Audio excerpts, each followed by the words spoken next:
नववर्ष 2026 प्रारंभ हो गया।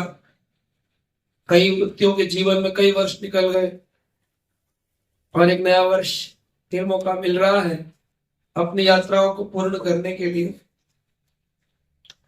जो समझदार है वो घबराए हुए, जो मूर्ख है वो मस्ती कर रहे हैं। उनको लगता है चलो नया वर्ष आ गया। हमारा जब जन्म हुआ हम सभी एक जेल के अंदर पैदा हुए। इस जेल के अंदर आए 3 गुणों की रस्सियों से बंधे हुए हैं। कभी किसी के जेल में नाचते हुए देखा? हम जानते हैं कि हम सब बंधन में बद्ध आत्मा, परंतु फिर भी सब नया वर्ष मना दिया। जेल में किसी को 14 साल की सजा हो जाए तो फिर भी समझ में आता है, वो हर साल नाचता है कि अब मेरे यहां से निकलने के समय कम है। तो अगर कोई भक्त बन जाए तो फिर भी उसकी उम्मीद है कि मोक्ष प्राप्त करे, परंतु जो कृष्ण भक्त नहीं बना है उसकी इस संसार से मुक्ति होने वाली। इसी की यात्रा नारद मुनि ने प्रचेता के पिता राजा प्राचीन भविष्यत को एक कथा सुनाई है। उन्होंने कहा कि हम सब जो है, हम सब का एक नाम है पुरंजन। क्या नाम है? पुरंजन। पुरंजन। पुरंजन शब्द का अर्थ है जो इस पुर यानी रहने का स्थान। इस शरीर में हम सब रहते हैं, आत्मा है, तो इस शरीर के कारण जिसमें रंजन करती है, जैसे मनोरंजन यानी मन का आनंद, तो दंत मंजन यानी दंत साफ करना, आंखों का अंजन, आंखों में खाए देना। ऐसे ही पुरंजन, वो जो उस पुर में रहता है उसको पुरंजन कहते हैं। तो हम सब कौन है? पुरंजन। तो रूपक सिद्धांत में श्रीमद् भागवत में नारद जी राजा प्राचीन भविष्यत को कथा सुना रहे हैं। बहुत विस्तार में कथा है, सप्ताह होना चाहिए उस पुरंजन पे, तो परंतु अभी हम सूक्ष्म रूप में आपको सिखा रहे हैं कि पुरंजन क्या है। नारद जी कहते हैं कि जो पुरंजन था उसने एक राज्य देखा। उस राज्य के अंदर 9 द्वार थे। तो ये जो राज्य है हमारा शरीर, इसमें 9 द्वार है। 2 आंखें, 2 नथुने, 2 कान, 1 मुख, 1 मलमूत्र विसर्जन के 2 स्थान, कुल मिलाकर के 9 द्वार हैं जिनसे आत्मा प्रवेश करती है और आत्मा बाहर निकलती है। तो ये जो 9 द्वारों की पुरी है, इसके अंदर हम पुरंजन आनंद करते हैं, एंजॉय। पुरंजन जब उस राज्य में पहुंचा तो उसने अपनी इमेज के लिए, अपनी पावर के लिए, अपने इंद्रियों के लिए, अपने परिवार के लिए बहुत काम किया। आपको इस पूरे दिल्ली शहर में बड़े सारे समझदार मिलेंगे आपको जो अपने परिवारों को पालते हैं और भगवान की ओर मुड़ते नहीं, ऐसे बहुत सारे मिलेंगे। ये सिर्फ अपनी इंद्रिय तृप्ति के लिए जीते हैं, ड्रिंक्स पीते हैं, मांस खाते हैं, एंजॉय करते करते बस life is for enjoyment, happy new year, cheers. अगले दिन पता चलता है इनको हार्ट अटैक हो गया, मर गए, लिवर निकल गया, डैमेज हो गया, किडनी डायलिसिस हो गई, प्रॉब्लम हो गया, एंजॉयमेंट खत्म। इसके समझदारों को समझना चाहिए कि जो आत्मा है, इस पुरंजन नामक आत्मा इस 9 द्वारों वाली देह के अंदर बंध गई। पुरंजन जब उस राज्य में पहुंचा, नारद जी कहते हैं राजा प्राचीन भविष्यत को, तो उसने सोचा कि बड़ा सुंदर राज्य मिल गया और रानी भी होनी चाहिए।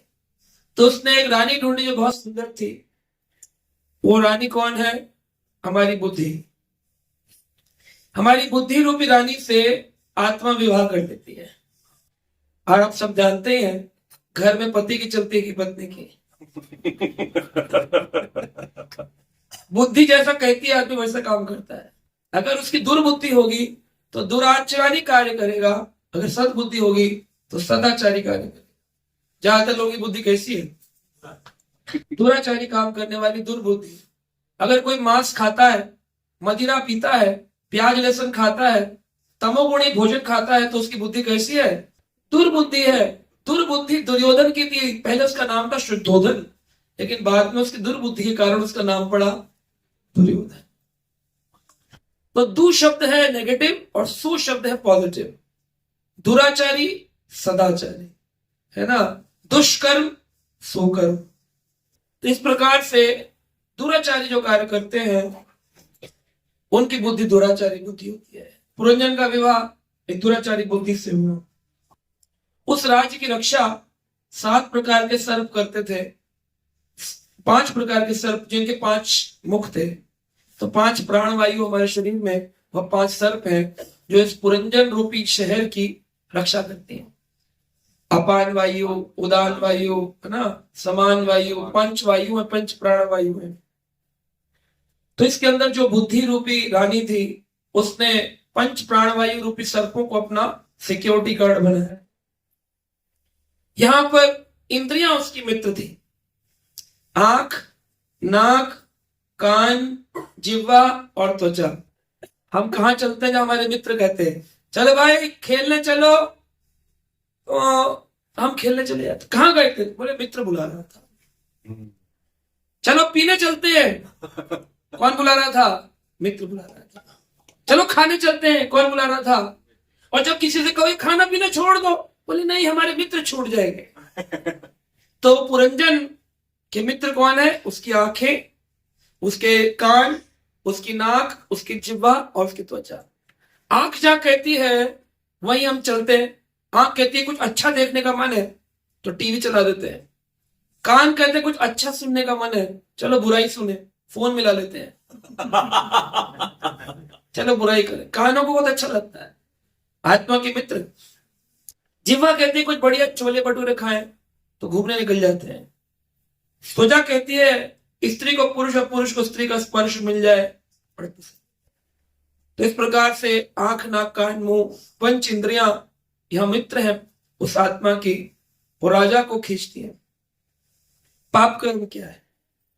राजा पूछता है मुझे किस कर्मों का फल मिलेगा?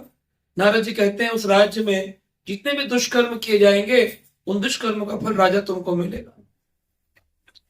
अब 365 सिपाही है और एक एक सिपाही रोज मर रहा है, यानी कि एक एक दिन 365 सिपाही हैं, एक एक करके हर रोज। अब समय घटता जा रहा है। जितने सिपाही मर गए, मान लीजिए 100 वर्ष की आयु है और प्रति वर्ष के 365 सिपाही मल्टीप्लाई कर लीजिए, इतने सिपाही मर गए राज्य में, तो अंत में जैसे होता है चेकमेट, राजा में मर जाने वाला है। तभी उस पर नारद जी आए, राजा प्राचीन भविष्यत को शिक्षा दी। उन्होंने कहा तम यज्ञ पशवो अन्नेन संज्ञप्ताय अदयालुनः कुठोर्चितो छिन्दु क्रुद्धा स्मरन्ता अमेवम् अस्य तत्। अरे राजा पुरंजन, कितने घोर निर्दयी राजा हो तो। यज्ञ पार्श्वः, तुमने अपने यज्ञ को पूर्ण करने के लिए कितने कितने पशुओं का वध कर डाला। अब ये सारे पशु क्या करेंगे? तुमसे बदला देंगे। अब ये सारे पशु अवसर का लाभ उठाकर अपने सींगों से तुम्हें बेधेंगे, अपना सींग तुम्हें मारेंगे। ऐसा प्रतीत हो रहा है मानो उसे फरसों से टुकड़े टुकड़े करके काट दिया जाएगा।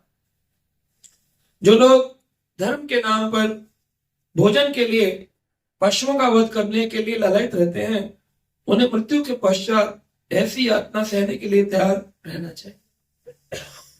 मांस शब्द संकेत देता है कि जिन पशुओं को हम मारते हैं उन्हें अवसर प्राप्त होगा वो हमें मारे। मांस शब्द का अर्थ है माम सा, माम यानी मेरा भी ऐसा ही करना।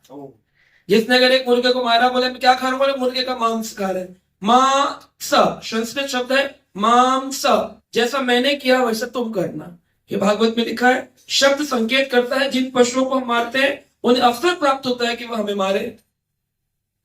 यदि वास्तव में कोई जीव मारा नहीं जाता है, किंतु मृत्यु के पश्चात पशुओं के सींग से बेध जाने की पीड़ा उसको अनुभव, एक यातना शरीर मिलेगा और फिर लगेगा कि सारे जितने जानवर उसने मारे, बकरे, सब सींग घुसा रहे उसके अंदर, खून निकल रहा है, रक्त निकल रहा है, तड़प रहा है, चिल्ला रहा है और शरीर छूट नहीं रहा, क्योंकि वह शरीर तो कष्ट देने के लिए मिला है। पेनफुल पनिशमेंट बॉडी, यातना शरीर। तो मानव सभ्यता का धर्म है भोजन के नाम पर पशुओं का वध ना करें। जो करेंगे उनको भी जलाया जाए। जयपुर में अभी कुछ दिन पहले एक बड़ा रोड एक्सीडेंट हुआ। इधर से एक सीएनजी का ट्रक आ रहा था और एक पेट्रोल पंप था, इधर से कार आ रही थी। वो बड़ा टैंक जिसके अंदर पूरी सीएनजी भरी थी, कई हजारों लीटर, वो जैसे उसने टर्न मारा तो एक छोटा ट्रक आकर के उसके टैंक में टक्कर हुई, तो एक छेद हो गया और गैस लीक होने लगी। इधर पेट्रोल उसके टैंक से निकला और उसके टैंक से गैस निकली, दोनों के मिल जाने पर चिंगारी उठी और पूरी गैस में आग लग गई। कई किलोमीटर तक लोग जल करके भस्म हो गए। तो एक बस खड़ी थी जो कि टूरिस्ट की बस थी, जयपुर घूमने आई थी।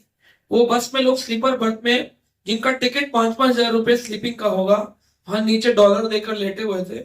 बस में ऐसे आग गई और जब वापस ऐसे आई सेकंडों में, तो ये सब फ्राई होकर चुके थे। इनकी आइडेंटिटी भी नहीं पता कि कौन आदमी कौन थे। तो लोगों ने हमसे प्रश्न किया, ऐसा क्यों होता है? जब तुम पिज्जा बर्गर खाते हो और तुम फ्राई करते हो किसी जानवर को, अंडा फ्राई और ऑमलेट बनाते हो, तो तुम्हारे साथ नहीं होगा। हर क्रिया का कर्म भोगना पड़ता है। जब उतरती है इंसान पे तो लोग बोलते हैं हाय हाय एक्सीडेंट हो गया, हम इसको एक्सीडेंट का नाम दे देते हैं, परंतु एक्सीडेंट नहीं है। इस संसार में कुछ भी एक्सीडेंटली नहीं होता है। Everything is fixed and plan. जो भी आपके जीवन में तकलीफें आ रही हैं, वो आप ही के कर्मों का फल आपको। कुछ भी भाई एक्सीडेंट नहीं होता। अरे वो ऐसे निकला, गलती से एक्सीडेंट हो गया, हो ही नहीं सकता है। अनहोनी होती नहीं है, और जो होनी सो, अनहोनी तो होती नहीं, और जो होनी सो होगी होगी, फिक्स है। तो इसलिए शास्त्रिक नियमों पर चलना चाहिए। मानव सभ्यता को धार्मिक होना चाहिए। अगर आप सनातन धर्मी मंदिर जाइए, इस्लामिक है तो मस्जिद जाइए, आप किस ईसाई हैं तो चर्च जाइए, लेकिन मांस मत खाइए। लेकिन जो भी धर्म ये कहता है, हमारा धर्म तो अलाउ करता है, ऐसा कोई भी धर्म मांस खाने के लिए अलाउ नहीं करता है। इतने सारे डॉक्टर मुस्लिम दिखा दूं आपको जो क्लेम करते हैं कुरान में एक भी शब्द नहीं लिखा मांस खाना अलाउड है। वेदों में कहीं पर भी मांस खाना अलाउड नहीं है। बलि का प्रावधान था, वह बलि का प्रावधान भी इसलिए था कि वो लोग जो रात दिन मांस खाने लगे थे, उनको नियंत्रित करने के लिए वैदिक नियम दिए गए कि तुम महीने में एक दिन देवी को बलि चढ़ा के खाओ। इससे 29 दिन पशु की रक्षा होगी और तुम्हारे अंदर सेंस ऑफ गिविंग आएगा। तुम्हें आदत आएगी कि चलो भोग लगा के खाना चाहिए। तो पहले मांस लगाओगे, बाद में समझ आएगी तो अन्न लगाओगे।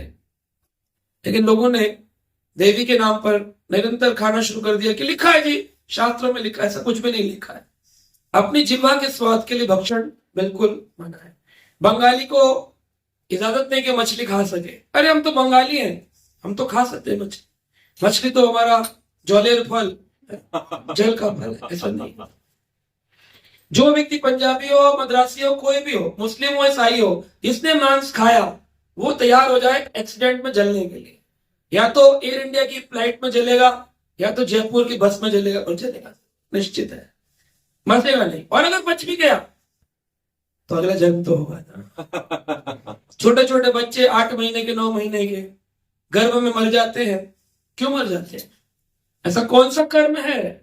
अपने कर्मों के फल भुगतने पड़ते हैं। इसलिए समझदार कौन है?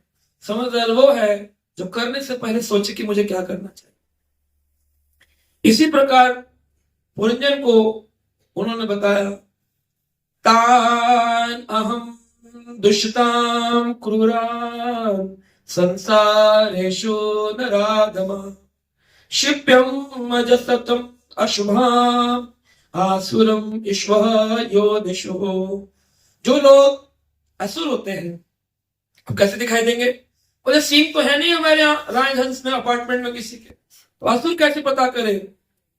उनके गुण होते हैं। जो लोग तान अहम दुष्टः, जो लोग ईर्ष्यालु होते हैं, दूसरों से चिढ़ते हैं, ईर्ष्या करते हैं, जो दुष्ट होते हैं, दूसरों को तकलीफ देते हैं, वह मनुष्य अधम है, असुर है। वह असुर योनियों में भव सागर में फेंके जाएंगे और पशु हत्यारे बनेंगे, कसाई का घर चलाएंगे।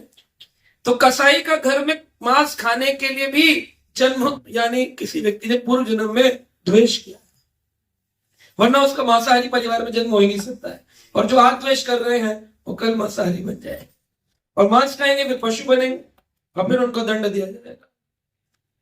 अनंत परे तमसी मग्नो नृष्टम स्मृति समहा शाश्वती अनुभय अर्तिम प्रमादा संग दूषितः। स्त्रियों की दूषित संगति के कारण राजा पुरंजन निरंतर संसार के कष्टों को सहता रहा, क्योंकि उसकी बुद्धि इतनी नेगेटिव थी कि वो कष्टों को सहता रहा। हमारी ज्यादातर प्रॉब्लम हमारी बुद्धि के कारण है। बुद्धि संसार में लगी होती है, इसलिए बुद्धि से कष्ट मिलते हैं। अगर कोई व्यक्ति समझदार अपने को दुख से परे जाना चाहता है, उसको अपनी बुद्धि को शुद्ध करना चाहिए। शुद्ध कैसे होगी बुद्धि? भगवान गीता में कहते हैं, तेषाम सतत युक्तानां भजतां प्रीति पूर्वकम ददामि बुद्धि योगम तम येन मामुपयन्ति ते। तेषाम सतत युक्तानां, जो लोग सतत रूप से मेरे भजन में लगेंगे, सतत यानी 24 आवर्स, 15 मिनट 20 मिनट आधा घंटा 2 घंटे की बात नहीं, सतत कीर्तयन्तो मां, जो सतत लगेंगे। तेषाम सतत युक्तानां भजतां प्रीति पूर्वकम, ड्यूटी नहीं निभानी, प्रीति पूर्वक करना है भगवान का।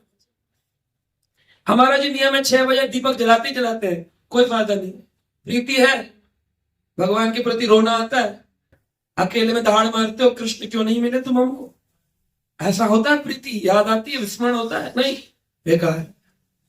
भजताम प्रीति पूर्वकम, जब ऐसा हो जाएगा तब जाके भगवान ददामी बुद्धि योगम, तब मैं तुम्हें एक बुद्धि दूंगा जिससे तुम योग कर सको, मुझसे जुड़ोगे। बुद्धि योगम तम ये नमा उपयंति ते, मेरे पास कैसे आना। आप जाना चाहते हैं कि नहीं भगवान के धाम? कैसे जाएंगे? एड्रेस मालूम है क्या है भगवान का एड्रेस? कहाँ मिलते हैं? भगवान कह रहे हैं वो एड्रेस में आने के लिए जीपीएस लोकेशन मैं ही देता हूं। बुद्धि योग का मतलब है GPS location, live location share कर देंगे। मांग उपयंत, मुझ तक कैसे आना है भाई? मुझ तक आने के लिए क्या करते हैं भाई? अपनी लाइव लोकेशन शेयर कर दो। तो भगवान कैसे करेंगे? जो लोग भजन करेंगे और क्या करेंगे, प्रीति पूर्वक भजन करेंगे, उनके साथ में क्या करता हूं, जीपीएस लोकेशन शेयर कर देता, फिर अपने आप माम उपयंतिते, वो मुझे अपने आप प्राप्त कर ले। हरी हरी हरी। अब जीपीएस लोकेशन तो चाहिए भगवान की, करना कुछ नहीं है तो कैसे काम चलेगा? यह भौतिक संसार का वर्णन है।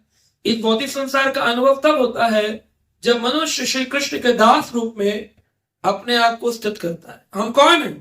भगवान के दास। कितने लोग मानते हैं? तो दास को क्या करना चाहिए?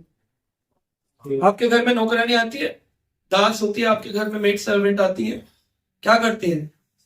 सुबह शाम काम करती है, झाड़ू लगाती है, पोछा लगाती है, कपड़े धोती है, बाद में आपकी जो मर्जी होती है वो आप दे देते हो कि देखो हम तुम्हें इस नए पर्स में साड़ी दे रहे हैं, तुम्हें सूट दे रहे हैं, तुम्हें मिठाई दे रहे हैं, बस इतने में खुश हो जाओ। या वो कहती कि मैं यही लूंगी, इसके बिना नहीं मानूंगी।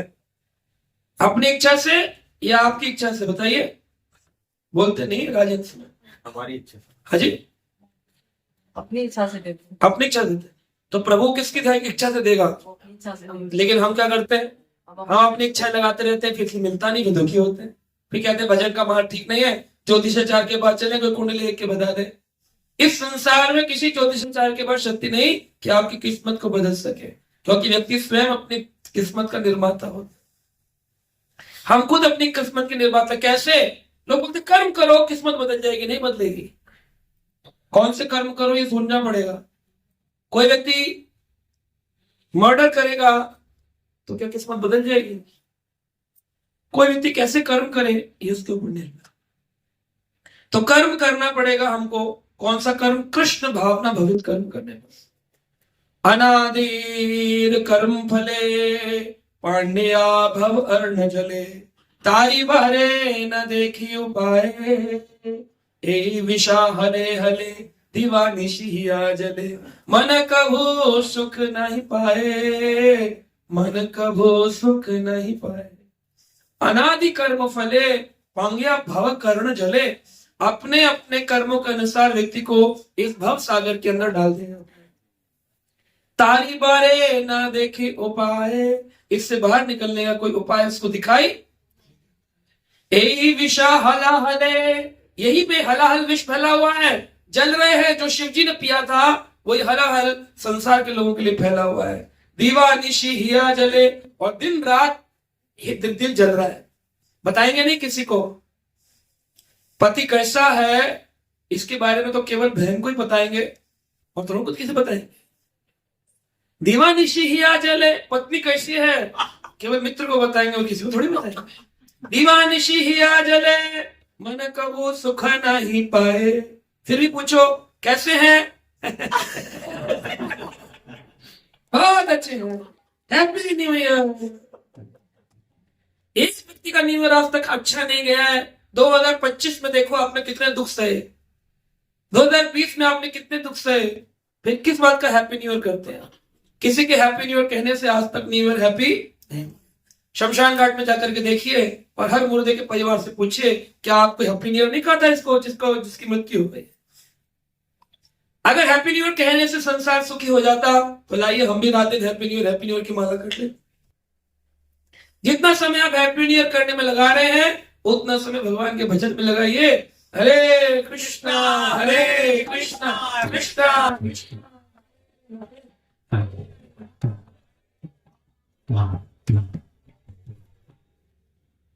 लेकिन आसक्ति ऐसी है छूटती नहीं है। इस संसार में लोग कैसे सुखी हैं इसका उदाहरण शास्त्र में दिया गया है। एक आदमी जंगल में भाग रहा है, जंगल में भागते भागते जंगल में पशुओं को पकड़ने के लिए एक फंदा बचाया जाता है। पशुओं को पकड़ लेते जाल के अंदर और फिर खींचते जोर से पेड़ के ऊपर, तो वो पशुओं से बंध जाता है। तो एक बार एक व्यक्ति भागा जंगल की ओर, मर जाऊंगा, मन नहीं है जीने का, मर जाऊंगा, जंगल में जाऊंगा, कोई खा ले मुझे, ये कर ले वो कर ले। पैर के अंदर शेर का एक फंदा था, शेर को पकड़ने को पड़ गया। अब जिन्होंने खींचा था उन्होंने खींच किया और रस्सी में बांधा, उनको लगा पशु आ गया। अब जब भारी हुआ तो पेड़ पे लटक गया। नीचे एक खाई थी, ऊपर महाराज लटक रहे थे उल्टे, उसके ऊपर एक मधुमक्खी का छत्ता था पेड़ के ऊपर। नीचे गड्ढे में विषैले सांप थे, बड़े बड़े भयानक, एरिज़ोना के एनाकोंडा मुंह खोले खाने के लिए, लेकिन हाइट ज्यादा है। ऊपर लटका हुआ है, ये देख रहा है कि कभी भी रस्सी टूट जाए तो मैं नीचे गिर जाऊं। और वो जो रस्सी है उसमें भी दो चूहे लगे हैं काट रहे, एक काले रंग का है एक सफेद। ये सफेद रंग का काले रंग का है, लेकिन फिर भी ऐसी अवस्था में जहां हाथ भी लटक रहे पैर भी लटक रहा है, सिर्फ एक हाथ बंधा एक पैर बंधा है। नीचे एनाकोंडा है, छोटे तो जंगल में शेर है, उधर रस्सी चूहा काट रहा है, दो काले और सफेद रंग का, लेकिन मधुमक्खी से जो शहद टपक रहा है इसकी जीभ में गिर रहा है, कह रहा है हैप्पी न्यू ईयर। बस इतना ही हैप्पी न्यू ईयर है, इतना ही हैप्पी न्यू ईयर है। इतना ही सुख है संसार में, इससे ज्यादा है नहीं, हुआ नहीं है, होता नहीं है, होगा नहीं, इससे अधिक सुख है नहीं। फिर भी सुख विलासा में दौड़। कब चूहा और कौन है, बोले ये चूहे दिन और रात है। एक रस्सी को हमारे जीवन की दिन काट रहा है और एक रात काट रहा है। इस संसार में, भौतिक संसार में जाएं तो संसार में सब खाने के लिए दौड़ रहे। बोले इतनी चिंता होती है, हम तो सो जाते हैं आंख बंद करके, जाए दुनिया संसार बाहर, मर जाए इससे अच्छा तो। अरे मरेंगे तो कहां जाएंगे, नीचे दूसरे जन्म में एनाकोंडा बैठा हुआ। और अभी हम कौन सी अच्छी अवस्था में उल्टे लटके हुए हैं। फिर भी ऐसे में 2 बूंद गिर गई शहद की तो उसी को हम सुख मानते हैं और फिर कहते हैं वी आर वेरी हैप्पी।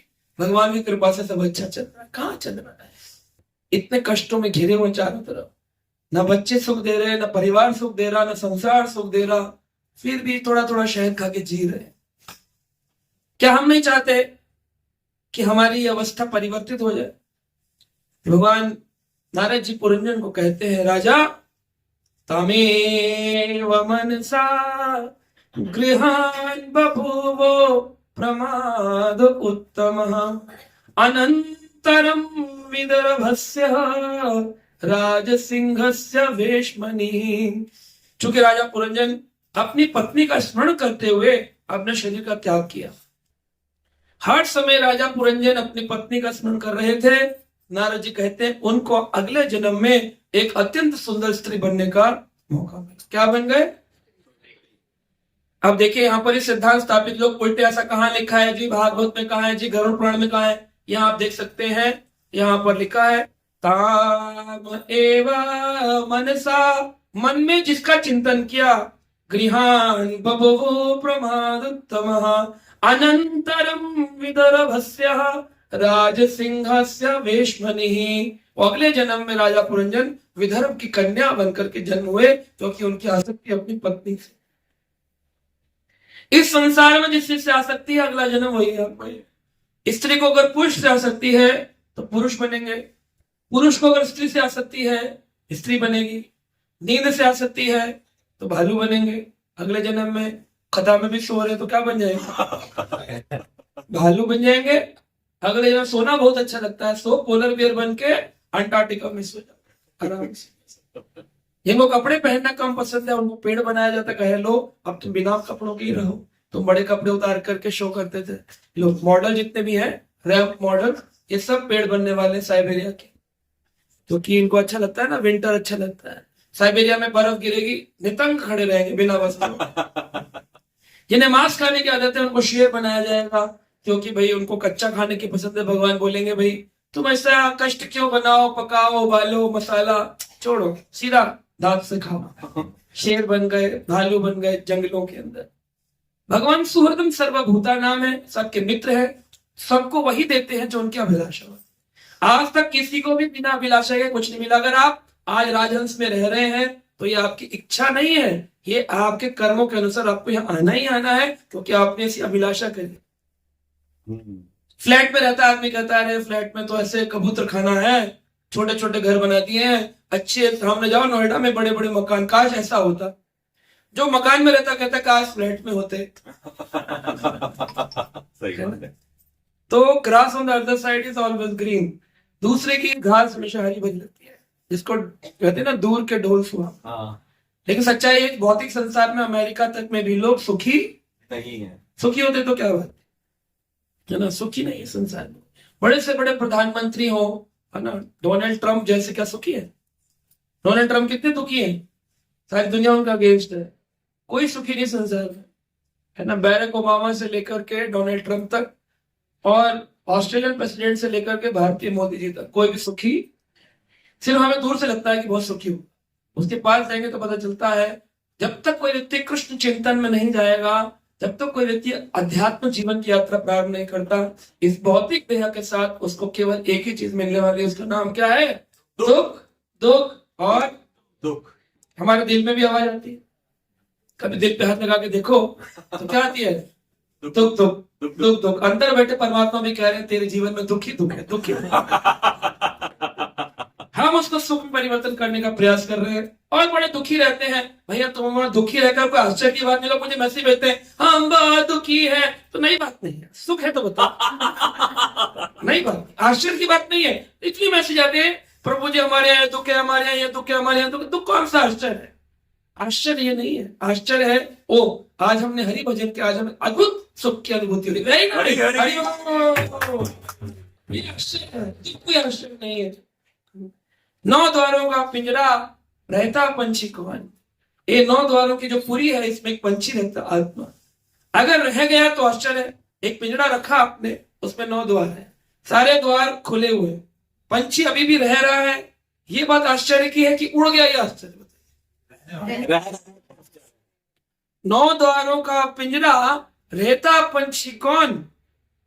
रहे तो अचरज है, उड़े तो अचरज कौन? अगर रहे तो अरे आज भी यानी जिंदा रहना आश्चर्य है, मरना आश्चर्य। अरे पता चला अरे कल रात को टहल रहे थे हमारे साथ, सुबह गुजर गए, देन व्हाट?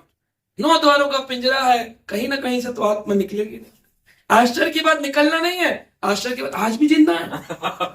90 साल के आज भी है, पिंजरा बढ़िया है। ये आश्चर्य की बात है, मृत्यु आश्चर्य की बात नहीं, मृत्यु भी आश्चर्य नहीं। और मृत्यु से भी बड़ा आश्चर्य है निधनम पश्चन अपनी न पश्यते। लोगों को मृत होता हुआ देख करके संसार के लोगों को लगता है हम मृत होने वाले, यही सबसे बड़ा आश्चर्य है। इसलिए इस जीवन में जिस चीज से आसक्ति होगी अगला जन्म वही होने वाला है। अब आप लोग न्यू ईयर के रेजोल्यूशन तो बनाते हैं, एक लिस्ट भी बनाइए, आपको किस किस चीज से अटैचमेंट है? चॉकलेट से, गोभी से, आलू से। आप कहेंगे सब्जी से अटैचमेंट में क्या प्रॉब्लम है? जिस सब्जी से अटैचमेंट होगा उसके कीड़े बनते हैं, उसमें जीवन नहीं होता। उसमें जीवन नहीं होता क्या? गोभी में जीवन नहीं है क्या? गोभी के अंदर कीड़ा बन के रहेंगे, भगवान बोलेंगे निरंतर खाओ गोभी बैठे। बैगन का कीड़ा, गोभी का कीड़ा, कीड़ा, अमरूद का कीड़ा, कीट पतंगा, हर प्रकार का जीवन है। 84 लाख योनि है। जो आपकी आसक्ति, एक भी अटैचमेंट व्यक्ति को अवश्य उसके देहवासन के ऊपर, उसके देहांतर काले जहां उसकी स्मृति लेकर जाएगी वहां हो जाएगी। इसलिए अपने जीवन को तैयार करें इस प्रकार कि नव वर्ष हो या नव वर्ष न हो, भगवान का नाम सदा हमारे मुख से निकले। हरे कृष्णा कृष्णा कृष्णा हरे हरे, हरे राम राम राम हरे। अब राजा पुरंजन को नारद जी कहते हैं पुरंजन। उसके बाद राजा जो विदर्भ की कन्या बन गया पुरंजन, क्योंकि उसकी आसक्ति अपनी पत्नी से। विदर्भ की कन्या बनकर के उसका विवाह मल्लध्वज नामक राजा के साथ हुआ, जो कि पांडु देश के रहने वाले थे। वो बड़े भक्त थे भगवान के। मल्लध्वज का नाम ही है जो मलय पर्वत के ऊपर जिनका ध्वज लटकता रहता है। मलय पर्वत यानी चंदन का पर्वत, उसके ऊपर ध्वज जिसका लटकता है उसको कहते हैं मलयध्वज। मलयध्वज शब्द ही बताता है कि उत्तम कोटि का भक्त है, इनसे उनका विवाह हुआ। राजा मलयध्वज की एक पुत्री हुई जिसकी आंखें श्यामल थी। उसके 7 पुत्र हुए। आगे चलकर द्रविड़ नाम के देश के शासक बने। इस प्रकार उस देश में 7 राज्य बने। बताया जाता है कि जो भक्ति है उसके 7 अंग बताए गए हैं, जो 7 पुत्र बताए गए हैं। 7 भक्ति के अंग, जैसे हम देखते हैं भक्ति के अंगों में पंचांगा भक्ति है ना, 7 अंगा भक्ति, जैसे 64 अंग भक्ति के हैं। 5 अंग तो भक्ति के मुख्य हैं। अगर कोई व्यक्ति कहता है मैं भक्त हूं, उसको ये 5 काम तो अवश्य करने ही पड़ेंगे, तो माना जाएगा कि वो भक्त है। पहला उसको काम करना होगा विग्रह सेवा, भगवान के श्री विग्रह की मूर्ति सेवा। अपने घर में राधा कृष्ण रख के उनकी आरती, अगरबत्ती, स्नान, उत्सव, रामनवमी, जन्माष्टमी बनाना होगा। श्री विग्रह सेवा। दूसरा है भक्तों का संग। भक्तों का संग करने का मतलब ये नहीं कि साल में एक बार नए साल में कथा सुनने आ गए। रेगुलर एसोसिएशन मतलब एवरी वीक, अगर हो सके तो एवरी डे, कम से कम एवरी वीक। एवरी वीक इस सत्संग कार्यक्रम में जाएं, टीवी पे ना सुने, जाएं, जाकर भक्तों से मिले, भक्तों की सुने, भक्तों की डांट खाएं, भक्तों से सीखें। भक्त संग, ये भक्ति का अंग है दूसरा। तीसरा है हरि नाम का जाप। निरंतर हरि नाम का जाप, प्रतिदिन कम से कम 16 माला का जाप करें। हरे कृष्ण कृष्ण कृष्ण हरे हरे, हरे राम राम राम हरे। तो ये वैधि मार्ग। क्या क्या हो गया? मूर्ति सेवा, साधु संग, हरि नाम, और चौथा है भागवत श्रवण। रोज भागवत कथा का श्रवण करें, चाहे टीवी पे सुने, ऑनलाइन सुने, कैसे भी सुने, पर डेली भागवत सुननी। आधा घंटा, 10 मिनट, 15 मिनट, 2 घंटे, 3 घंटे, आपके ऊपर भागवत सुनिए। और 5वां है तुलसी सेवा। हर व्यक्ति को अपने घर में तुलसी की गमले में जल डालना, तुलसी की मंजरी निकालना, तुलसी अर्पित करना, तुलसी पाना, तुलसी सोना, ये 5 अंग भक्ति के हैं। छठा अंग है भक्ति का जो महत्वपूर्ण है, धामवास। हो सके तो भक्तों के मध्य धाम में जाएं, यात्रा करें। वृंदावन अकेले फैमिली के साथ घूमने ना जाएं। जो अकेले फैमिली के साथ घूमने वृंदावन जाते हैं, सबको वृंदावन का अपराध बहुत भयंकर लगता है। ये मथुरा महात्मा लिखा है, परिवारों के साथ वृंदावन घूमने न जाए। हमेशा वृंदावन कब जाए? किसी साधु संत के सभा में, साधु के शरण में जाकर के भक्त संघ में ही वृंदावन जाना चाहिए।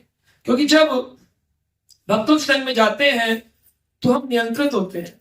अन्यथा जो क्रियाएं हम दिल्ली में कर रहे हैं वही वृंदावन में करेंगे तो उसके बड़ी भयानक पाप लगते हैं। दिल्ली में आपने गाली दी 1 पाप, वृंदावन में गाली दी 100 गुना। दिल्ली में 1 माला करी 1 पुण्य, वृंदावन में करी 100 पुण्य। जितने लोग बांके बिहारी अकेले जा रहे हैं गाड़ियां लेके दिल्ली के, सब पापी हैं। इन सबको भगवान कृष्ण का बहुत बड़ा दंड मिलने वाला है। मथुरा महात्मा के अंदर लिखा हुआ है। अकेले घूमने मत जाओ, क्योंकि तुम सोचते हो तुमने पैसे से भगवान को खरीद लिया, यही तुम्हारा अहंकार तुमको नरक ले जाएगा। शास्त्रिक बात है ये। और जो लोग अपने अकेले घूमने निकल रहे हैं, तिलक लगा करके गले में तक बांध कर और पेड़े लेकर एड़े बनकर लौटाते हैं, सब दंडित हो, सब दंडित हो। इसलिए जब भी जाए साधु संघ के अंतर्गत जाए। जब हम नियंत्रित होते हैं, शासित होते हैं, किसी गुरु के अंतर्गत जाते हैं, गुरु की आज्ञा से वृंदावन प्रवेश करते हैं। घूमने के लिए वृंदावन नहीं है। क्या स्विट्जरलैंड खत्म हो गया जो वृंदावन घूमने चल दिए? मूर्खों, वृंदावन घूमने के लिए क्या? अरे वृंदावन तो पूजनीय स्थलीय, रमणीय स्थलीय, भजनीय स्थलीय। वहां जाके भी तुम घूमने जा रहे हो, शायद शर्म आनी चाहिए तुमको, वृंदावन घूमने जाते हो। हाँ, वो स्थान भी तुमने गंदा कर दिया, इतनी भीड़ कर दी, इतनी भीड़ कर दी कि वहां पर सारी बैरिकेडिंग लगानी पड़ती है। हाँ, शर्म नहीं आती लोगों को? वृंदावन को भी क्या बना दिया? घूमने की स्थली, पिकनिक स्पॉट बना दिया। दिल्ली से बोर हो गए तो घूमने चले गए। वृंदावन एक चेतना का विषय है। जब चेतना में वृंदावन स्पर्श आ जाए, जब तुम्हारे हृदय के अंदर सारे काम, क्रोध, रोग खत्म हो जाए, राग द्वेष, तब तुम्हें वृंदावन की चेतना से वृंदावन जाना चाहिए। वृंदावन का अर्थ है तुलसी महारानी का वन। कभी पलट के देखा है तुलसी महारानी को वृंदावन में जाके? कभी जल चढ़ाया तुलसी महारानी के ऊपर? वृंदावन, वृंदावन पिकनिक स्पॉट हो गया। तो ये सबको दंड तो मिलेगा ही। इसीलिए कहते हैं पहले विधि मार्ग में जाओ, फिर बाद में राग मार्ग में जाओ। विधि मार्ग क्या है? विधि मार्ग है साधु संतों के अंतर्गत शरण में जाके गुरु पदाश्रय, गुरु की शरण ग्रहण करो। शबरी माता को रामचंद्र भगवान ने कहा, प्रथम भक्ति संतन कर संगा, दूजी भक्ति मम कथा प्रसंगा। तो ये बात गोस्वामी जी ने, हम रामचरितमानस पढ़ते हैं, हम इस्कॉन वाले नहीं है, तो रामचरितमानस में पढ़ लो। पहली भक्ति क्या है? प्रथम भक्ति संतन कर संगा, दूजी भक्ति मम कथा प्रसंगा। दूसरी मेरी कथा सुनो। तीसरी भक्ति मम गुरु पद पंकज सेवा, गुरु जी की सेवा करनी। वो भी नहीं करते, सीधी राम जी की मूर्ति लाए घर में और जय राम जय राम जय राम। ठीक है, थोड़ा पुण्य मिल जाएगा, पर भक्ति। इसलिए विधि मार्ग को करते करते राग मार्ग की ओर का हृदय परिवर्तन हुआ। हे राजा, प्राचीन भविष्य मलध्वज राजा के पुत्रों ने लाखों पुत्रों को जन्म दिया। ये सब एक मनु की अवधि तक, अंत तक, उसके बाद सारे संसार का पालन करते रहे। इसलिए यहां पर बताया गया कि एक मलध्वज ने अनेक जन्म दिए पुत्रों। इसका अर्थ क्या है? एक भक्त का कर्तव्य है उसे अनेक भक्त रूपी पुत्रों को जन्म देना चाहिए। यानी प्रचार ही सार है। जो भक्ति आपने सीखी है वो भक्ति आगे भी लोगों को सिखानी चाहिए। इस संसार में साथ में कोई आया नहीं है, साथ में कोई जाएगा नहीं। एक राजा के 3 पत्नी थी, तीनों का बड़ा प्यार करता था, बहुत प्रेम करता था, साथ रखता था। एक पत्नी थी वो बिल्कुल निर्बल थी, दुबली पत्नी थी, उसको हमेशा धुतकारता रहता था। एक बड़ी सुंदर थी, उसको साथ लिए घूमता था। एक थी वो सारे काम करती थी, उसको कभी कभी रिश्तेदारों के मध्य ले जाता था, लेकिन एक को कहीं नहीं लेके जाता। एक दिन जब मृत्यु आई तो लोगों ने बोला, राजा बोले अपनी पत्नियों से, क्या तुम सब मेरे साथ परलोक गमन करो? तो जिसको वो दिखाता था वो बोली, देखो मैं तो सुंदर हूं, तो मुझे तो कोई ना कोई दूसरा मिल ही था, इसलिए तुम मुझे छोड़ दो, मैं तो नहीं मरना चाहती। दूसरी बोली, मैं तो सामाजिक हूं, समाज क्या कहेगा, मैं मर गई तो तुम्हारी समाज की जिम्मेदारियां कौन पूरा करेगा, वो मैं करूंगी, तुम जाओ। तीसरी बोली, मैं तुम्हारे साथ चलने को तैयार हूं। तो राजा रोने लगा कि जिसके प्रति मैंने सबसे कम ध्यान दिया, आज वही मेरे साथ चलने को तैयार है। पूछा, तुम कौन हो? तो रानी बोली, मैं आत्मा हूं। क्योंकि हमारी 3 सबकी रानी है, सब चाहे स्त्री हो चाहे पुरुष हो। आत्मा रूपी रानी जिसको हम कहीं दिखाते नहीं है, कहीं लेके नहीं जाते, कभी उसका ख्याल नहीं रखते हैं, उसके बारे में न चिंतन करते ना आत्मलोकन करते हैं। वह रानी जिसको हम दिखाते हैं उसे देह कहते हैं, वो शरीर। और तीसरी रानी है जिसे हम इज्जत कहते हैं, हमारी इज्जत, जिसे हम पब्लिक में दिखाते हैं। तो इज्जत कहां तक जाती है? बोले जब मृत्यु होती है तो बोले, अरे अब तो मरने को होगा, काहे की इज्जत है ना। तब कोई प्रणाम नहीं करता, तब कोई सल्यूट नहीं करता, बड़े से बड़ा ऑफिसर क्यों ना हो, कोई सल्यूट नहीं मानता। लेकिन उठा करके शमशान तक कौन ले जाते हैं? देह चली जाती है, लेकिन लकड़ी के ऊपर वह भी जल जाती है, साथ में कौन जाती है? जिसका हमने कभी कोई ख्याल नहीं किया। ये बात हमें समझनी चाहिए कि हमारा सबसे ज्यादा अगर ख्याल रखना है रानी है तो कौन सी है? तीसरी रानी का सबसे अधिक ख्याल रखना चाहिए। लेकिन ये सब चीजें समझ में कैसे आएंगी? ये सब समझ में तभी आएंगे जब हम निरंतर अपने घरों में भगवत गीता रूपी शास्त्र का अध्ययन करेंगे, भागवत पढ़ेंगे। कितने घरों में रोज गीता पढ़ी जाती है? कितने घरों में यहाँ पर कितने बच्चे आए हैं? सब माताएं आ गई, बच्चों को बोलकर तुम लोग वीडियो देखो, हम लोग जरा नीचे सत्संग है, बुलाया, माता जी नाराज हो जाएगी, जरा मुंह दिखा के आते थोड़ी। पति को बोले तुम तैयार हो, शाम को फिर चलेंगे न्यू ईयर पार्टी बनाने, हैं? कि उनके लिए सत्संग सबसे निकृष्ट वस्तु है, जबकि पता नहीं इस पूरी राजन सोसाइटी को, इस पूरे भौतिक ब्रह्मांड को, इस पूरे भारत को नहीं पता कि अगर भगवत धाम ले जा सकती है तो केवल सत्संग भागवत कथा ले जा सकती है। घरों में बैठे केवल नरक की यात्रा होगी और कुछ नहीं होने वाला है। ये सच्चाई है। इसको जितनी जल्दी स्वीकार करेंगे, चाहे आप कोई भी ग्रंथ पढ़े, रामायण पढ़े, भागवत पढ़े, गीता पढ़े, लेकिन पढ़ना पड़ेगा। जिन जिन घरों में शास्त्र नहीं है वो घर व्यस्त। सो इंसानियत बड़ी होती है कि भगवान बड़े होते हैं, कि शास्त्र बड़े होते हैं, कि माला बड़ी होती है, इसका डिसीजन आप नहीं ले सकते। इसका डिसीजन शास्त्र लेंगे। जो वेद व्यास जी की चर्चा है, रामायण की चर्चा आपने बोला, उसकी चर्चा में वाल्मीकि जी ने जो लिखा है वो बोला जाएगा। उन्होंने बोला कलयुग केवल नाम आधारा, उन्होंने इंसानियत आधारा नहीं बोला है, इंसानियत आधारा नहीं बोला। हरी हरी। जमाने में तो इंसान की वैल्यू नहीं कर रहा। पर हम तो ये कहेंगे रे इंसान, हम तो इंसान वैल्यू वाले हैं, हम इंसान की वैल्यू करें तभी तो आपको सिखा रहे हैं। वैल्यू नहीं करते, why should I waste my time coming here, because I am valuing everybody's life and I am just making it train everyone. You learn, लेकिन you can't say कि according to me, because you can't say according to me. We have to go according, abide by the shastras. If you go to court, court will not say मैं तुम्हारे लिए सुनो, कोई रोए मेरे साथ बहुत बुरा हुआ, I will not listen. I will listen the papers. नीचे documentation दिखाओ क्या है. Similarly, what you say, what I say, it's been referred in the books of the given by Ved Vyas जी. मेरे और आपके कहने से नहीं होता है. तो शास्त्र कह रहे हैं इंसानियत से भी बढ़कर क्या है? भगवत शरणागति। इंसानियत तो बहुत छोटी चीज है, सबसे बड़ी चीज है भगवत शरणागति। मैं मानता हूं इंसानियत एक स्टेप है, ऐसा नहीं है, लेकिन इंसान, बहुत सारे लोग आपको अच्छे इंसान मिल जाएंगे, एक दूसरे के साथ अच्छा करने वाले, क्या लेकिन उनको भगवान मिलेंगे? कभी नहीं मिलेंगे। अच्छा इंसान क्या है? मैं आपको एक प्रश्न पूछता हूं, इसका उत्तर दीजिएगा। एक बार दो फ्रेंड्स थे, उनके फ्रेंड सर्कल में बहुत अच्छी मित्रता थी, बहुत अच्छे से रहते थे। आप भी सुनेगा माता जी, बहुत सब लोग साथ में रहते थे, लेकिन उनका बेटा जो था वो अमेरिका चला गया। अब लड़का जो था वो जब चला गया अपने माता पिता को छोड़ करके, तो उनके फ्रेंड्स ने सोचा इनके पेरेंट्स की हेल्प करनी चाहिए। तो पेरेंट्स की हेल्प करने के लिए एक ने बोला हम इनको ना पूरे साल की मेडिसिन देंगे। सुन रहे हो? क्या देंगे? पूरे साल की मेडिसिन देंगे।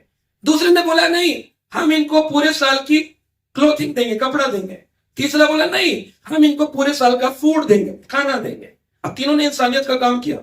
चौथे फ्रेंड ने कहा ये सारा समय जो हम दे रहे हैं ये तो एक जिम्मेदारी इनके पुत्र की है, हम क्यों दें? तो चौथे फ्रेंड ने बोला मैं जाकर इनके बेटे को बुला कर लाता हूं। तो चौथा फ्रेंड गया अमेरिका, अपने पैसे खर्च किए, जाकर के बुला के लाया। चलो तुम्हारे पिता तुमको याद करते हैं। अब इन चारों फ्रेंड्स में से सबसे अच्छी सेवा किसने करी? बताइए। आपसे नहीं पूछा, सब लोगों से पूछा है। बताइए प्रभु जी। अद्वैत प्रभु आपके साइड में बैठे, प्रभु जी आप बोलिए प्रभु जी, सबसे अच्छी सेवा किसने करी? जो वहां पे प्रेजेंट है और वो जो हेल्प करना चाहते हैं, बेटे के पास जाने का कोई फायदा नहीं, वो छोड़ के क्यों गया और उसको वहां से लाना गैर मर्जी के उसके। तो जो वहां पे प्रेजेंट है वही उनको, मतलब आपको लगता है कि लोगों की मदद करते रहो, उनके बेटे की जिम्मेदारी उसको याद नहीं दिलानी चाहिए? नहीं, अगर सोच नहीं पाया और आज सोचने पे उसे मजबूर नहीं करना चाहिए। नहीं समझ सकता तो शुरू में अपने माँ बाप को नहीं समझ सका, तो एक आदमी पर आया आदमी कैसे समझ? तो अगर आप जैसे ऐसे लोगों की सोच हो जाए तो रिहेबिलिटेशन सेंटर बंद ही हो जाए, जहां पर लोगों का रिफॉर्मेशन होता है, परिवर्तन होता है। लोगों को जेल से जाकर उनको बताया जाता है कि तुमने गलत किया, अब तुम आगे से नहीं करना। तो सारी जेल के अंदर पनिशमेंट और रिफॉर्मेशन से बंद हो जाए, रिहेबिलिटेशन सेंटर से बंद हो जाए। अगर अब इतनी आशा से निराशा भर जाए कि जिसको नहीं बदलना वो नहीं बदलेगा, तब तो संसार में कोई बदलेगा ही। और जब तक वो वहां जाएगा बेटी के पास, that will take some time. In single day America जाने में 12 घंटे लगते हैं। पहुंचा, जाकर के बुला के लाया, और जब बेटा आया, ये मैं आपको सच्ची घटना बता रहा हूं, सच्ची घटना बता रहा हूं। जब पुत्र आया तो उसने अपने माता पिता के सामने धन्यवाद दिया, बोला मैं भूल गया था पर मेरे मित्र ने मुझे याद दिलाया, this is my responsibility to serve my parents.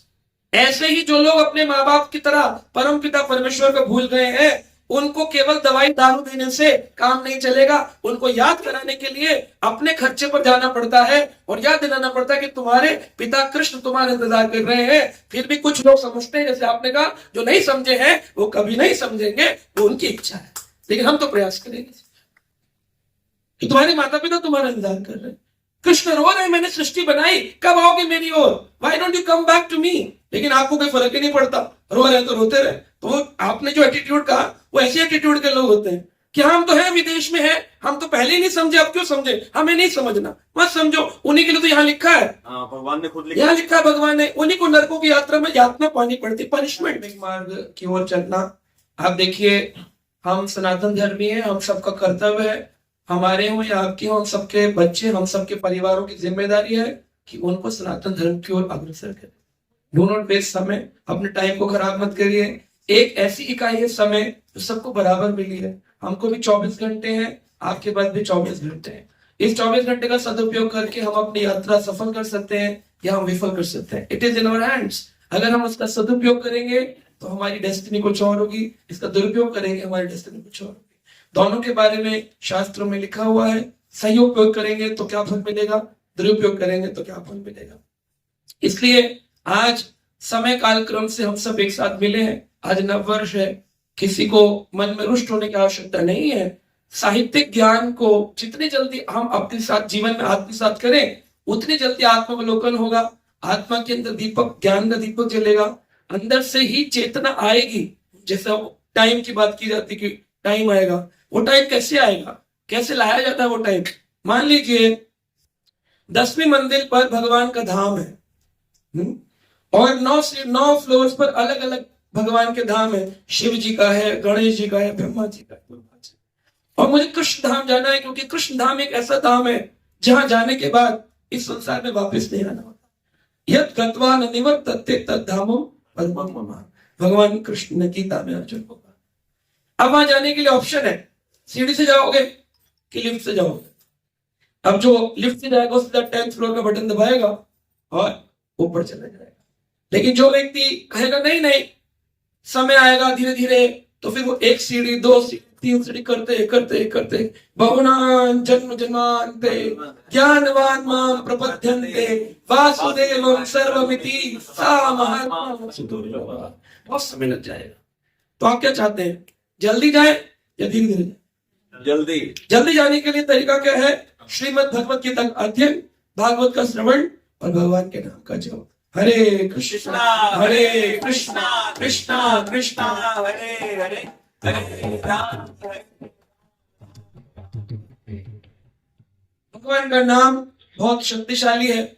एक बार रावण ने बोला मंदोदरी से, श्री राम के नाम के पत्थरों ने अगर पुल बना दिया तो मेरे में भी इतनी शक्ति है, मैं भी पत्थर फेंकूंगा पानी में तैर जाए।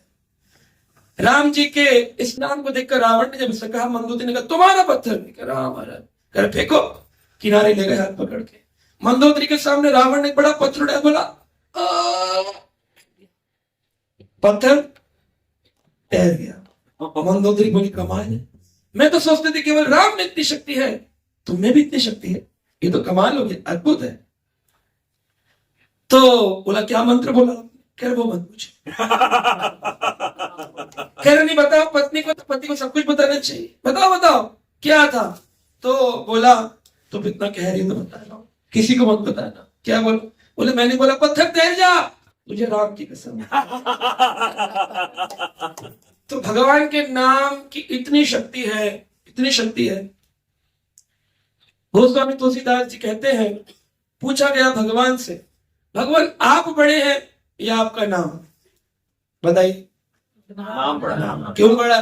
अगर राम सच्चिदानंद है तो नाम भी सच्चिदानंद है। अगर नाम 100 फीट का है तो राम भी 100 फीट के हैं। अगर नाम 1 फीट का है तो राम भी 1 फीट के हैं, क्योंकि दोनों में अभिन्न नाम, नाम नाम भी नाम। दोनों में कोई भेद नहीं। तो फिर राम से बड़ा राम का नाम कैसे हो गया? क्योंकि जितने बड़े राम उतना बड़ा नाम, जितने बड़े छोटे राम उतना छोटा नाम। तो राम से बड़ा राम का नाम कैसे हो गया? तो हनुमान जी से श्री राम ने पूछा, हे हनुमान, सारी दुनिया कहती है, गोस्वामी भी गा गए, राम न सके राम गुण गाई, का करे राम नाम बढ़ाई। राम की कितनी बड़ाई करे राम के नाम की, इसके गुणों की भरपाई तो श्री राम भी नहीं कर सकते हैं। तो मुझे बताओ हनुमान, कैसे मेरे से भी बड़ा मेरा राम हो गया? तो हनुमान जी सजल नेत्रों से बोले, प्रभु आप आते हैं तो केवल त्रेता युग के लोगों का उद्धार करते हैं, लेकिन आपका नाम द्वापर युग हो या कलयुग हो, लोगों का उद्धार। तो हमको भगवान के नाम को रटना, राम का नाम रटना ही भक्ति का मार्ग है। भक्ति के मार्ग के लिए कोई एक्सप्लोजिव लगाने की जरूरत नहीं कि पहले डॉक्टर आरएस लिखते थे, आजकल आरडीएक्स लिखते हैं, बॉम्ब ब्लास्ट के डॉक्टर ने। तो आरडीएक्स लगाने की जरूरत नहीं है, हमको सिंपल से भगवान के नाम की शरण में जाने की जरूरत है। भगवान का नाम की शरण कैसे जाएंगे? निरंतर सुबह उठ करके अपनी जिह्वा से, इस रसना से, जिह्वा से भगवत प्रसाद पाना है और भगवान के नाम का जप।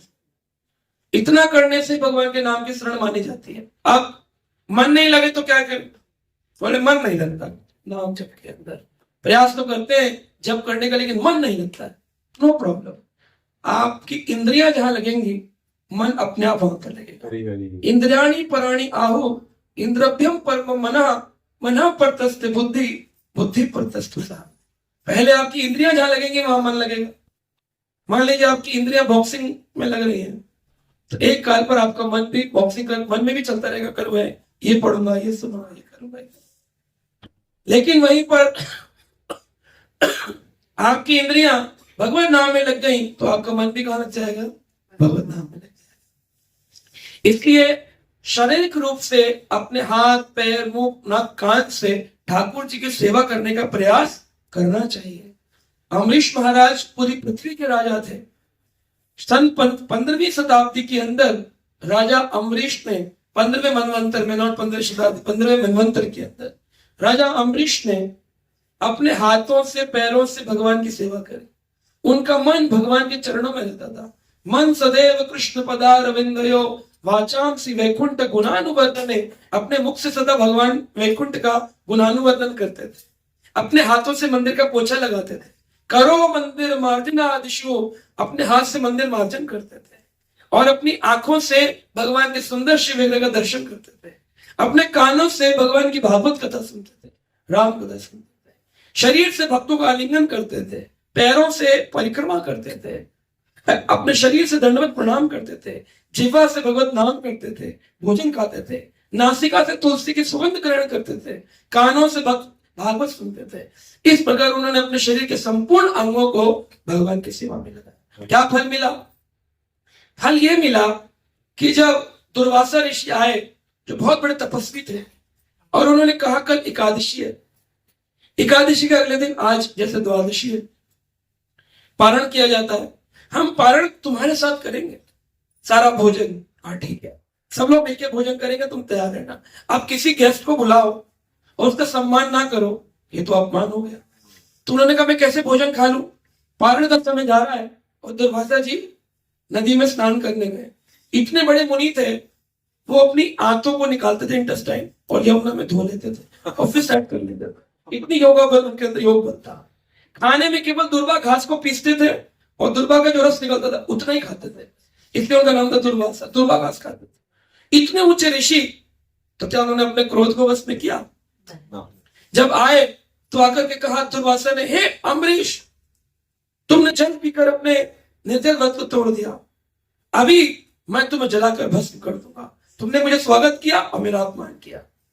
तो जैसे ही अम्बरीश ने ये कहा, उन्होंने, दुर्वासा ने अपनी जटा से एक बाल निकाला, जमीन पर फेंका।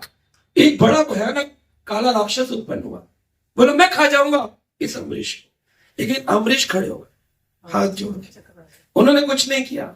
ऊपर से सुदर्शन चक्र आया ऑटोमेटिक, और उसको जलाना शुरू कर दिया। अम्बरीश जी कहने लग गए ये क्या हो रहा है? दुर्वासा कहने लग गए, अरे बंद करो, बंद करो। बोले मैं क्या कर सकता हूँ, मैंने तो चारों नहीं किया। किसने शुरू किया? विष्णु ने। गए शिव जी के पास, बोले शिव जी माफ कर दीजिए, मेरे ऊपर सुदर्शन चक्र चल रहा है, आप तो भोले बाबा हैं, ब्रह्मा विष्णु महेश तीनों बराबर हैं। शिव जी बोले पागल है, तीनों बराबर कैसे बोल रहे हैं? अरे तुझ भी जलेगा, मेरा तो पूरा कैलाश पिघल जाएगा भाई। इतनी गर्मी निकल रही, भगा दिया। शिव जी भगा दिया उसको, तो बड़ा दुखी हुआ। दुर्वासा बोले कहां जाऊं? ब्रह्मा जी के पास। कौन है? चतुर्लोकी ब्रह्मा सत्यलोक में बैठे थे। बोले ब्रह्मा जी रक्षा करिए, रक्षा करिए, मेरे ऊपर सुदर्शन चक्र चल रहा है। ब्रह्मा जी बोले जाओ, ये हमारे लोक को भी विनाश कर देगा, भागो यहां से। क्षीर सागर चले गए, जहां भगवान विष्णु लेटे थे। बाहर से प्रार्थना कर रहे हैं, अंदर तो जा नहीं सकते क्योंकि भक्त नहीं है। अंदर वही जा सकता है जो केवल कृष्ण भक्त है। बाहर खड़े खड़े चिल्लाए, सुनिए सुनिए सुनिए सुनिए। प्रभु ने कान बंद कर। प्रभु ने क्या किया? प्रभु बोले सुनता नहीं हूं, सुनाई नहीं देता।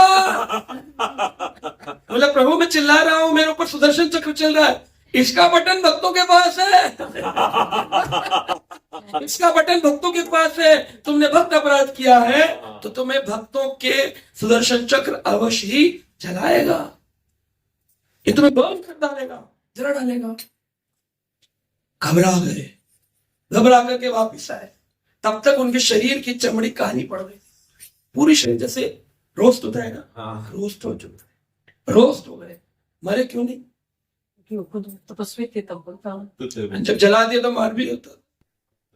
भक्त कहां थे? भक्त होते तो क्रोध करते था। पुरुषोत्तम मास का भगवान को सिखाना भी था तो उनके भक्तों का अपमान है या फिर और जला देते, दिखा सिखाने के लिए। भगवान तो इतों को मार दिए। दुर्वासा में भी तो तब था, बल था। तप का तो बल मानते ही। भगवान करे तपा कर्ण प्रयासा मख अपवासा, सब बेकार है अगर हरि चरण में नहीं गए। पुरुषोत्तम मास का फल। हाँ, उन्होंने भगवान का एक व्रत आता है 2.5 साल में एक बार, पुरुषोत्तम अधिक मास, जो 2026 नए वर्ष में आने वाला है। उस व्रत का पालन किया 1 महीने तक, जिसको दुनिया मलमास कहती है। उस महीने को अधिकतर भजन करना चाहिए। उन्होंने उसका भजन किया था, उस भजन की लेयर लगी थी उनकी बॉडी की, इसलिए वो जले तो लेकिन मरे नहीं। पुरुषोत्तम अधिक मास का व्रत किया। तब वो सुदर्शन चक्र जो था उसके सामने वो भगवान अम्बरीश ने प्रार्थना करी, हे सुदर्शन आप कृपया करके चले जाइए, इनको माफ कर दीजिए, मत करिए। जैसे ही भक्त ने प्रार्थना करी तुरंत सुदर्शन चक्र। यानी किसी भक्त के प्रति अगर आपने अपराध किया है तो केवल भक्त ही उसका निवारण कर सकता है, भक्त के अलावा कोई उसका निवारण नहीं कर सकता। भक्त अपराध क्या होता है? भक्त अपराध होता है भक्त को देखकर प्रसन्न ना होना, भक्त को देखकर मुंह बनाना, भक्त को देखकर चिल्लाना, भक्त को देखकर निंदा करना, भक्त की उसकी बात नहीं समझना, इसको भक्त अपराध कहते हैं। और भक्त अपराध हो जाने पर भगवान किसी को छोड़ते हैं नहीं। परीक्षित कहते हैं कि मैंने जो अपराध किया शमिक ऋषि के प्रति, उसमें मृत्यु तक का दंड उत्पन्न हो गया। परीक्षित की मृत्यु हो गई 7 दिन। आगे से चलेगा जो सामने वाला भक्त है, बाहरी सम- आवरण से थोड़ी पता चलता। कैसे पता चलेगा? भगवान के शास्त्र वेता जो होते, किवा विप्रा किवा न्यासी सूत्र किवा नाय, यही वेती तत्व वेता सही गुरु भाई, जो तत्व जानता है। तो जब मुख होता है आदमी तो पता चलता है ना। कितने भी बढ़िया कपड़े पहन के बैठे रहो और बोलो कि हमें बहुत ज्ञान है, पूछो 2 प्रश्न, पता चल जाता कितना ज्ञान।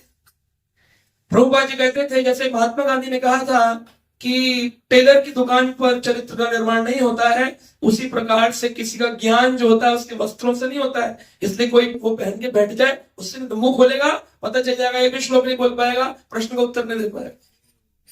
यही व्यक्ति तत्ववेता सही गुरु है। किबा विप्रा, चाहे वो ब्राह्मण हो या ना हो, किबा न्यासी सन्यासी हो या ना हो, किबा शूद्र चाहे शूद्र हो या ना हो, लेकिन तत्ववेता सही, जो तत्व जानता है, शास्त्र तक तो मालूम होना चाहिए।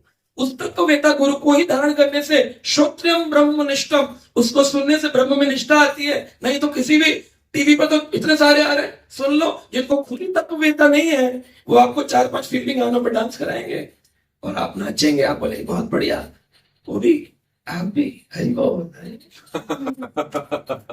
इसलिए तत्ववेता को उतारना पड़ेगा। कैसे पड़ेगा तत्ववेता? जैसे आरबीआई बैंक का एक नोट होता है, उसके ऊपर एक पतली लाइन होती है, पता चलता है आरबीआई का रजिस्टर्ड नोट है, इसको 500 रुपया बोलते हैं।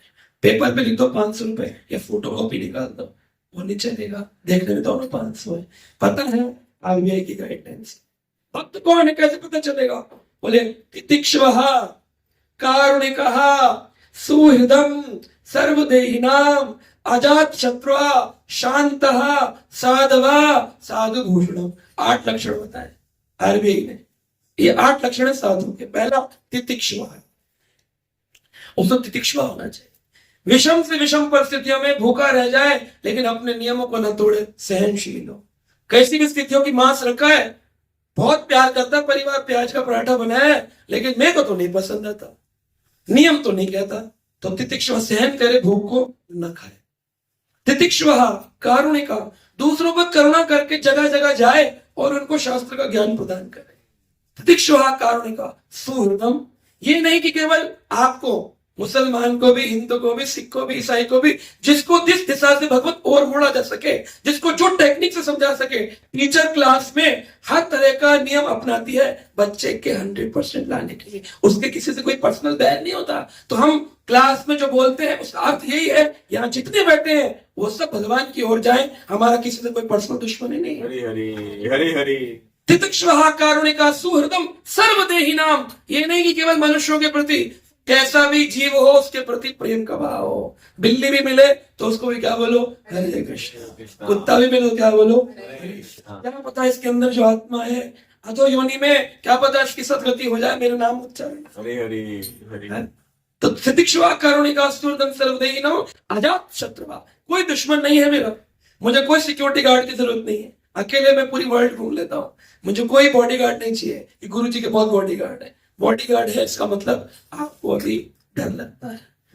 निडर नहीं बन, निर्भीक नहीं बन। निर्भीक यानी भक्त को कोई डर नहीं लगता, कोई मारे पीटे गोली चलाने को डर नहीं लगता है, क्योंकि मेरा रक्षक हरि है। राखे कृष्ण मारे के हमारे कृष्ण राखे। अजात शत्रुवा शांता, मन में शांत चित्त रहता। साधवा, रोज सुबह उठ के भजन करता है। गुरु जी बोलते तो बहुत है, खुद नहीं करते। बोलते तो बोलते गीता पढ़ो, खुद नहीं पढ़ते। साधवा, साधन करता है। साधु भूषणा, और वैष्णव सदाचार उसका भूषण है। ये 8 शिष्टाचार जिसके अंदर है वो भागवत कहती है और साधु बनने योग्य है, ये बताया। हरि हरि हरि हरि।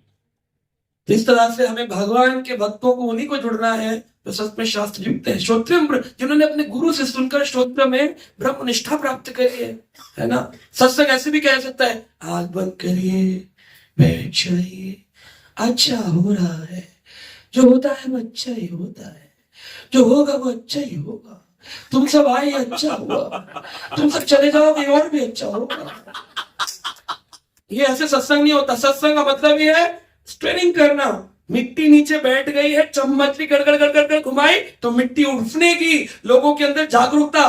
फाइन, कोई चिल्लाएगा, कोई बोलेगा, कोई पूछेगा, इसको कहते हैं सत्संग हुआ, क्योंकि हिली तो कुछ ऊपर आया, निकला कुछ मैल हिला इनका, तभी तो निकला।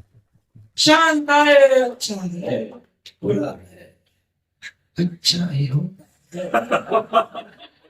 तुमने भी राम, तुम भी राम, एक दिन मिलिया राम तो श्री राम, श्री राम, जय श्री राम। ये नहीं होता, ये सत्संग नहीं। ये समय की बर्बादी है, क्योंकि समझ ही नहीं आया कुछ। समझ तो तब आएगा जब प्रश्न पूछ सके। इस्कॉन सोसाइटी को छोड़कर कोई भी सत्संग में ये नहीं बोला जाता, पूछिए, कहीं से भी पूछिए। बोलेंगे जो मैंने पढ़ा उतना ही पूछिए, उतना ही पूछिए। आज कोर्ट से बाहर मत पूछिए। हम बोलते हैं पूछिए, आप रामायण का पूछिए, वेद का पूछिए, वेदांत सूत्र का पूछिए, उपनिषद का पूछिए, आप चैतन्य चरितमृत का पूछिए, बंगाली में पूछिए, हिंदी में पूछिए, अंग्रेजी में पूछिए, फिर भी नहीं पूछ रहा, उसकी गलती है ना। इस प्रकार से इस्कॉन सब जगह पूरे विश्व में भक्ति को जागरूक कर रही है। यहाँ तक कि क्रिश्चियन कम्युनिटीज और इस्लामिक कम्युनिटीज भी गीता भागवत सुनने और पढ़ने लगते हैं। सनातन धर्मियों, आप सबसे विनती है, गीता है उसको पढ़िए और अपने जीवन को सफल बनाइए। गीता का सार बताऊंगा तो गीता का पहला अध्याय और पहले अध्याय का पहला श्लोक और आखिरी अध्याय का आखिरी श्लोक। धर्म क्षेत्रे कुरुक्षेत्रे समवेतायुत्सव मामका पांडवाश्चैव किम कुरुतः संजय यत्र योगेश्वर कृष्ण यत्र पार्थो धनुर्धरा तत्र शिव जय भूत ध्रुवा नेतिर्मतिर्मम। भगवान कह रहे हैं कि मैं ही धर्म हूं, ममा धर्मा, जब हम विभक्ति पढ़ते हैं संस्कृत में तो उसमें विभक्ति का चार्ट आता है। कर्ता ने कर्म को करण से के द्वारा, तो उसमें आता है अहम, मह्यम और मम। तो मम से के द्वारा, तो भगवान अगर हम मम धर्म को अगर तोड़ें, अगर संधि विच्छेद करें तो यही निकलता है मैं ही धर्म हूं या फिर मेरे द्वारा ही धर्म है। अभी जो है नासा ने नई चीज निकाली है कि जो यूनिवर्स है, जो हमारा ऑब्जर्वेबल यूनिवर्स है, उसके नीचे पानी है। ये ऑलरेडी भागवतम में लिखा हुआ है कि गर्भोदक्षाय विष्णु लेटे हुए हैं गर्भ सागर पे और उनके कमल से ब्रह्मा जी कमल के फूल पर बैठे हैं और उसके बीच में 14 लोग हैं। ना ये लोग समझते हैं ना ये कोई और समझता है, भौतिक समाज तो समझ नहीं सकता। तो यहां पर भगवत गीता में भगवान यही कहते हैं कि मैं ही धर्म हूं। भगवान ने बाद में भी यही कहा है, सर्वधर्मान परित्याज्य मामेकम शरणम व्रज अहम धर्म सर्व पापेभ्यो मोक्षयिष्यामि मा शुचा, कि मेरे शरण में आओ, मैं तुम्हारे सारे पाप खत्म करूंगा। ऐसे लोगों को समझ नहीं आता है। फिर उनके लिए भगवान ने यही कहा है, व्यवसाय आत्मिका बुद्धि एक कुरु नंदना, कि लोग जो है बहुत जगह अपना हर जगह दिमाग लगाते हैं कि ये भी कर लूं वो भी कर लूं, कि जो है बच्चे को जेई भी करा दो, नीट भी करा दो और पीसीएम भी। मेरे बहुत दोस्त है पीसीएम भी लेके आ जाते हैं, फिर मेरे से आके पूछता है कि भाई कुछ नहीं हो रहा तू बता दे। अब मैं क्या बताऊं, मैं तो यहाँ आर्ट्स का बच्चा हूं। कहते हैं भाई बता दे। अच्छा, जब मैं बताने की कोशिश करता हूं तो भगवत गीता सुनते नहीं है, गरुण पुराण लेके बैठ जाते हैं कि भाई जो है गरुण पुराण के बारे में बता। सच्ची में 13 दिन मरने के बाद जो 13 दिन होते हैं उसके बारे में पूछने लग जाते हैं कि भाई तेरे को तो पता होगा, तू तो पंडित है।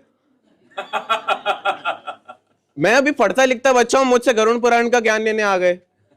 तो यही प्रॉब्लम होती है। फिर भगवान ने एक सॉल्यूशन और दिया कि असंशय महाबाहो मनो दुर्निग्रहम चलम अभ्यासेन तु कौन्तेय वैराग्येन च गृह्यते। अभ्यास से ही मन का दुर्निग्रहम चलम, कि जो है मन बहुत असंशय है। अर्जुन जो थे वो एक तीर से हवा को रोक सकते थे, लेकिन मन बड़ा चंचल था।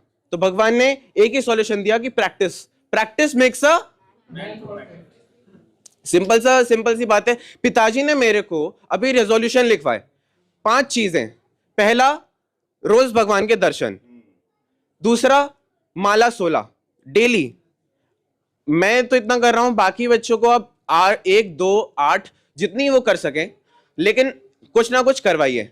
फिर भगवत गीता 20 मिनट, उसमें 1 श्लोक हो जाए, 2 श्लोक हो जाए, जितने श्लोक हो जाए, पढ़ना जरूरी है। फिर व्यायाम, एक्सरसाइज इज मोस्ट इंपॉर्टेंट। आपका जो शरीर है वो 7 चक्र पे बेस्ड है, तो उस 7 चक्र को अगर आपको खोलना है तो एक्सरसाइज इज वेरी इंपॉर्टेंट। योग हम पढ़ते हैं तो योग में जो है 7 चक्र के बारे में पढ़ाते हैं और एक्सरसाइज के बारे में पढ़ाते हैं। फिर लास्ट पिताजी ने कहा पढ़ाई, अपने स्कूल की पढ़ाई, वो सबसे ज्यादा इंपॉर्टेंट है। आदमी सबसे पहले यही पूछता है कि आपने अपने जीवन में क्या किया। हम कुछ और बोलें, कोई कुछ और बोले, लेकिन अपना तो बताना जरूरी है ना कि हमने जीवन में ये किया है। तो आप भी अगली बार जब पिताजी नेक्स्ट ईयर 2027 में जो है कथा करने आए तो सब लोग एक एक अपना रेजोल्यूशन जरूर बताएंगे। मैं तो कहता हूं अभी बता दीजिए एक एक रेजोल्यूशन, और सब प्लीज एक रेजोल्यूशन सब यहां से एक माता एक प्रभु जी अपना रेजोल्यूशन प्लीज बताएं। Thank you.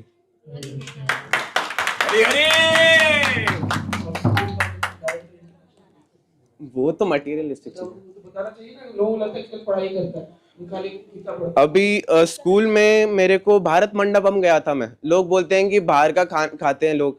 मैं गया था भारत मंडपम में, सुबह 2 बजे, दोपहर के 2 बजे गया था, रात के 12 बजे उन्होंने मेरे को छोड़ा है। भारत मंडपम कहाँ है? वहां प्रगति मैदान में। दिल्ली से वापस ट्रैवल करना। पूरी यात्रा में मैंने कुछ नहीं खाया क्योंकि सब प्याज लहसुन का था। भूखा रहा। मम्मी ने फिर घर आकर रात को 12 बजे मेरे लिए प्रसाद बनाया भगवान का। तो इसलिए भगवान का प्रसाद, भगवान की कृपा, भगवान की हर चीज हमारे जीवन में बहुत जरूरी है। इसीलिए जब भी कोई काम होता है, वही स्कूल वाले हमेशा मेरे को, क्योंकि मेरी स्पीकिंग स्किल अच्छी है। स्पीकिंग स्किल क्यों अच्छी है? क्योंकि मैं भगवान की पूजा करता हूं, और भगवान की पूजा में हमेशा ही आपका सुर का जो है काम होता है, आपके गले का काम होता है। तो इसलिए मेरी स्पीकिंग स्किल अच्छी है, इसलिए वो लोग मेरे को बुलाते हैं कि आप काम करो। हमारे नो नशा नेशन कैंपेन हुआ था अभी 7 दिसंबर से, तो वहां पे उन्होंने मेरे को रिपोर्टिंग के लिए बुलाया था कि आप रिपोर्ट करो हर जगह, जो है बड़े बड़े लोगों से पूछो। बड़े बड़े डीसीपी आए थे, उनसे रिपोर्टिंग कराई थी कि आपका ये जो है इस पे क्या विचार है नो नशा कैंपेन पे। तो इसलिए मेरे को उन्होंने वाइस हेड प्रीफेक्ट बनाया था हरी हरी हरी हरी। और डायरेक्टर ऑफ इंटरनेशनल सर्विसेज, कि आप जो है सबसे इंटरेक्ट करिए और लोगों की जो है लोगों के मन के विचार क्या हैं वो जानने की कोशिश करिए। मैं धन्यवाद। आत्मा के बारे में ही बताना आया हूँ, जो इसे प्रभु जी ने अच्छे से समझाया था। तीसरी रानी नैनम छिन्दन्ति शस्त्राणि नैन दहिता पावका न चैदंत क्लिदन्त्यापो न शोषयति मारुता। इसका मतलब है आत्मा को ना अग्नि से जला सकते हैं, ना शस्त्रों से काट सकते हैं, ना पानी से भिगा सकते हैं, ना वायु से सिखा सकते हैं। हरे कृष्ण।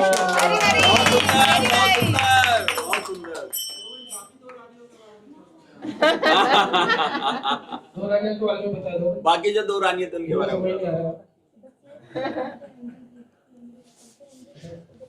एक शरीर, 3 रानियां थी। पहला जिसका सबसे ज्यादा उसके साथ घूमते थे वो हमारे उसमें है। शरीर तो दूसरी रानी है, वो थी इमेज। दूसरी रानी थी तुम्हारा शरीर, तीसरी रानी थी आत्मा। अब मरा हुआ है कोई, उसे कोई सम्मान थोड़ा ना करेगा, वो तो मरा हुआ पड़ा है। दूसरी रानी, उसे बस अग्नि पे चढ़ाना है, बाकी सोने का दाल सारी चेन में निकाल लो। उसके बाद शरीर तो जल जाएगा, बस आत्मा बचेगी, वही जाएगी।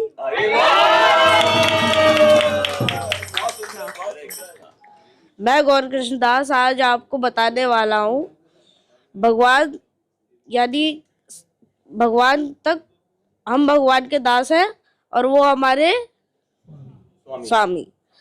तो उन तक पहुंचने का सार बता रहे जा रहा हूं मैं।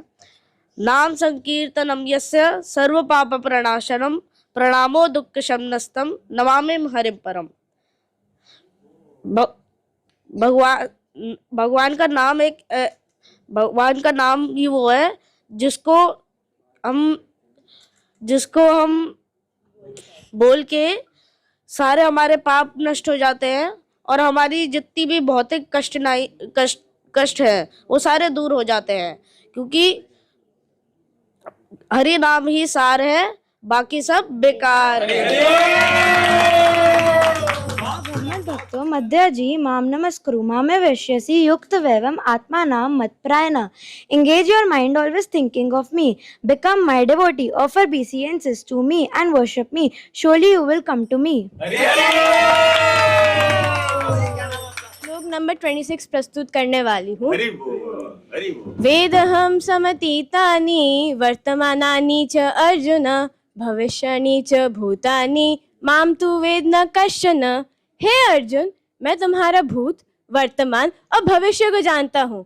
मैं सभी प्राणियों को जानता हूँ, लेकिन मुझे कोई नहीं जानता। हरे कृष्णा। शीलातंका न कालाय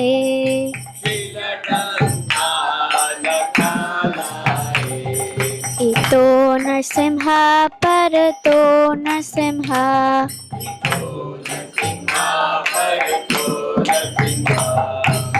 नरसिंहं यतो यामि ततो नरसिंह।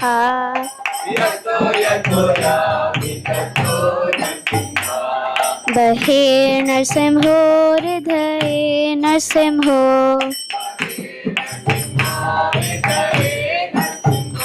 नरसिंहवती शरणं प्रपदे।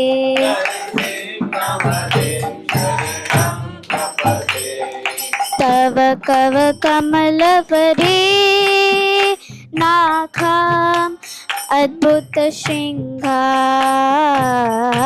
गलिता हिरण्यकशिपुर तनुविंद गोविंदा केशवद्रीका नरहरि रूपा जय जगदीश हरे जय जगदीश हरे यमी जगदीश हरे या